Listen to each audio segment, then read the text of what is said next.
எப்படி கடவுளை கண்டுபிடிச்சாங்க, எப்படி வந்து என்ன பண்ணாங்கன்னு சொல்றேன். ஸோ ஒரு நைட் வந்து ரயில்வே ஸ்டேஷனில் ஒரு பையன் இருக்கான். அவன் 15 இயர்ஸ் ஓல்டு. அவன் பைபிளை எழுதிக்கிறான். நைட்டில் ரயில்வே ஸ்டேஷன் எப்படியா இருக்கு, பைபிளை எழுதிக்கிறான். அவன் வந்து கோவமாக இருக்கான், டிசாட்டிஸ்ஃபைடாக இருக்கான், சோகமாக இருக்கான். இந்த பையன் பேர் வந்து சாது சுந்தர் சிங். அவன் வந்து 1889 பிறந்திருக்கான். ஒரு பஞ்சாப்ல குடி ஒரு ராம்பூர்ல பிறந்திருக்கான். அவனோட அப்பா அம்மா சீக்கிரம் ஃபாலோ பண்றாங்க. அதுவும் ஆவரேஜாக ஃபாலோ பண்ண, ரொம்ப டெய்லியும் ப்ரேயர் பண்றது. அவங்க அம்மா எஸ்பெஷலி டெய்லியும் ப்ரேயர் பண்றாங்க. வெளியிலாம் அவ்வளோ போக மாட்டேங்கிறாங்க. வீட்டுக்குள்ளேருந்து ப்ரேயர் பண்ணிட்டே இருக்காங்க, ஸ்கிரிப்சர் ரீட் பண்ணிட்டே இருக்காங்க. இவனும் அதுக்கு மேலே மூளை அதிகம். அதனால அவன் வந்து என்ன லாங்குவேஜ் கற்றுக்கிட்டாலும் டக்குன்னு அடாப்ட் பண்ணி கற்றுக்கலாம். அவனுக்கு எல்லா லாங்குவேஜும் தெரியுது. அவன் மூளை அதிகம். ஆனால் கூட அவனுக்கு ஒரு எம்டினஸ் கூட இருக்கு. அவனுக்கு அந்த சாட்டிஸ்ஃபேக்ஷன் இல்லை. ஆனால் கூட அதை அவ்வளோ கண்டுக்காம அவன் போகிறான். அதுக்கப்புறம் ஒரு நாள் பார்த்தோம்னா அவங்க அம்மா வந்து சிக்காயிடுறாங்க. சிக்காயி செத்துடுறாங்க. செத்துக்கப்புறம் இவனுக்கு ரொம்ப ஒரு மாதிரி, அவனுக்கு ஏற்கனவே எப்படியாச்சு அதுக்கு மேலே இப்போ ரொம்ப சோகமாயிட்டான். சோகமானதுக்கப்புறம் அவனோட சீரியஸாக எல்லா பிலீஃபும் போயிடுச்சு. அவனுக்கு என்ன மேலே பிலீவ் பண்ணனே தெரியல. அதுக்கப்புறம் வந்து அவன் போய் காலில் விழுந்துடுறான். அவனோட ரூமுக்கு போய் தனியாக நைட்டு போய் விழுந்துடுறான். நீர் பட்டு தேடுறான். என்னன்னா கடவுள் என்ன எனக்கு வராது, அந்த எம்டினஸ் அந்த உள்ளுக்குள்ள இருக்கு, எதுவுமே இல்லையே, வராது ஒரு சென்ஸ் ஆஃப் கம்ஃபர்ட் ஆகுன்னு சொல்லி என்னோட கடவுளா இருக்கா அப்படின்னு சொல்லிட்டு ப்ரே பண்றான். அப்போ என்ன நடக்குதுன்னா ஒரு பெரிய லைட் அந்த ரூமை ஃபில் பண்ணுது. அந்த இடத்த ஃபில் பண்ணி ஜீசஸோட முகம் அவனுக்கு தெரியுது. தெரிஞ்சு சொல்றாரு, நான் உனக்கு செத்தேனே, நீ எதுக்கு என்னை பர்சிக்யூட் பண்ற, நான் உனக்காக செத்தேன், இப்போ நான் உன்னை காப்பாற்ற வந்திருக்கேன் அப்படின்னு சொல்றாரு. அதுக்கப்புறம் அந்த நாளுதே அவன் கம்ப்ளீட்டாக ட்ரான்ஸ்ஃபார்ம் ஆகிடுறான். ட்ரான்ஸ்ஃபார்ம் ஆனதுக்கப்புறம் அவன் வந்து பைபிள் பார்த்து தெரிஞ்சுக்க ஆரம்பிக்கிறான். கர்த்தரை பற்றி என்னெல்லாம் தெரிய ஆரம்பிக்கிறான். அப்புறம் என்னோட பர்சனாலிட்டி எல்லாம் சேஞ்ச் ஆகுது. இது பார்த்தா அவனோட ஃபேமிலியே தெரியுது. அவன் ஃபேமிலி கிட்ட சொல்ல நான் கர்த்தர் தான் ஃபாலோ பண்ணுறேன்னு. ஆனால் அவன் ஃபேமிலிக்கு அந்த சேஞ்சஸ்லாம் தெரியுது. அப்புறம் அவங்களுக்கும் தெரிய வந்துருக்கு, சரி கிறிஸ்டியானிட்டியை ஃபாலோ பண்ணுறேன். தெரிஞ்சோடனே இவன் அப்பாவுக்கும் சமக்கும். ஃபர்ஸ்ட் நினைச்சாரு, சரி இப்போ டீனேஜ் வாழ்க்கையில இருக்கான், ஒரு வேலை ஏதோ மைண்டு வேற மாதிரி ஆகுதுன்னு சொல்லிட்டு நல்லதா கேட்டு பார்க்கறாரு, ஏன்டா இப்படி அப்படின்னு. அவன் சொன்னதுக்கப்புறம் சரி கொஞ்ச நாள் வெயிட் பண்ணாரு. அதுக்கப்புறம் கோமாக ஆரம்பிச்சாரு, த்ரெட்டன் பண்ண ஆரம்பிச்சாரு. அதுக்கப்புறம் வந்து ரொம்ப டிராஸ்டிக்கான மெஷர்ஸ் எடுக்க ஆரம்பிச்சாரு. சாப்பாட்டில் ஃபேமிலியை சேர்ந்து பாய்சன் பண்ணிடுச்சு.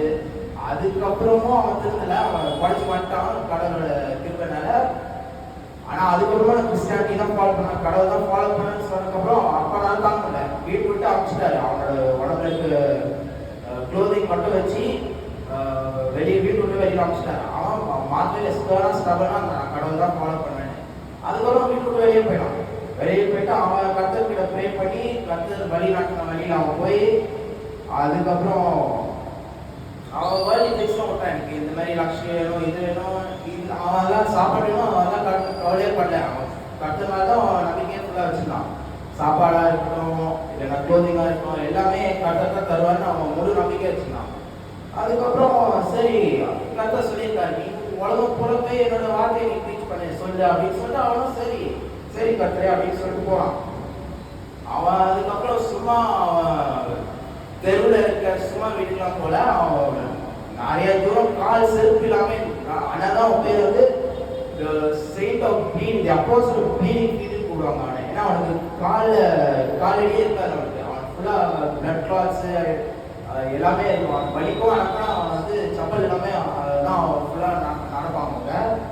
அதுக்கப்புறம் டேஞ்சரஸான பிளேசஸ் இடத்துல வந்து ஒரு அவங்களோட ரிலீஜன் தான் ஃபாலோ பண்ணுவாங்க. வேற ஏதாவது ப்ரீச் பண்ணால் அப்படியே கொள்ற மாதிரி இடத்துக்குலாம் போயிருக்காங்க. டிபெட்டு வேற இந்தியா மேலே வேற நிறைய இடத்துக்கு போயிருக்கான். ஹிந்து இடத்துக்கு எல்லாருமே அவன் வந்து அவனோட மெத்தட் என்னன்னா, ஒரு இடத்துக்கு போனான்னா ஒரு மரம் கடையில் உட்காருவான். அதுக்கப்புறம் அவன் வந்து எல்லாருமே கூப்பிட்டு அவன் ப்ரீச் பண்ண ஆரம்பிப்பான். இது மாதிரி ஒரு இடத்துல பண்ணி அவன் நிறைய வாட்டி அவனை ஜெயிலில் போட்டிருக்காங்க, நிறைய வாட்டி அடிச்சிருக்காங்க. ஆல்மோஸ்ட் கொல்ல கூட ஆகிற நிலைமைக்கு வந்துட்டான். ஆனால் கூட அவன் பயப்படவே இல்லை, மாறவே இல்லை. அதுக்கப்புறம் கடலோட வார்த்தை சொல்ல இந்தியா முழுவ பரவச்சு எல்லாருக்குமே நிறைய பேர் சேஞ்ச் பண்ணாங்க. அதுக்கப்புறம் அதுக்கு மேலே எல்லாமே அவனுக்கு யூஸ் பண்ணி நிறைய கர்த்தரோட வார்த்தையை டிரான்ஸ்லேட் பண்ணியிருக்கான், நிறைய பண்ணியிருக்காங்க. நிறைய பண்ணி 1929 கடைசியில் 40 வயசுல டிபெட்டுக்கு திருப்பியும் அவனுக்கு ரீச் பண்ண முடிஞ்சுன்னு சொல்லிட்டு திருப்பியும் போக பார்த்துருக்கான். அவனுக்கு தெரிஞ்சவங்க எல்லாரும் வேணாம் பணம் போதும் அப்படின்னு அவன் கேட்குமே ரெஸ்ட் நிறைய தேவைப்பட்டு சொன்னா கூட இல்லை, எனக்கு ஒரே ஒரு வாட்டி போயிருக்கான். ஆனா போன கவனம் மிஸ்ஸிங் ஆயிருக்கும், கண்டுபிடிக்க முடியல. அதான் லாஸ்ட் பார்த்தாங்க அந்த ஹிமாலயஸ் மவுண்டன் கூட போகிறது, அதுக்கப்புறம் பார்க்கல. ஸோ அவனுக்கு குடியரசுலேருந்து சீக்கிசம்லேருந்து கடவுள் காமிச்சு அவன் கன்வெர்ட் ஆயிருக்கான். அவனா குடியரசுலேருந்து அவனுக்கு கடவுள் தெரியுது, ஆனால் கூட அவனை மாதிரி இருக்குமா அப்படின்னு நம்ம யோசிக்கணும். அவன் அவ்வளோ தூரம் போய் எல்லாத்துக்குமே போய் ப்ரீச் பண்ணணும்னு இல்லை, ஆனால் அவன் அந்த இப்போ யாராவது உங்களை சாவடிக்கு வந்தால் நீங்களும் நான் கரெக்டாக தான் ஃபாலோ பண்ணுவேன்னு இருப்பீங்களா? அதுதான் அவன்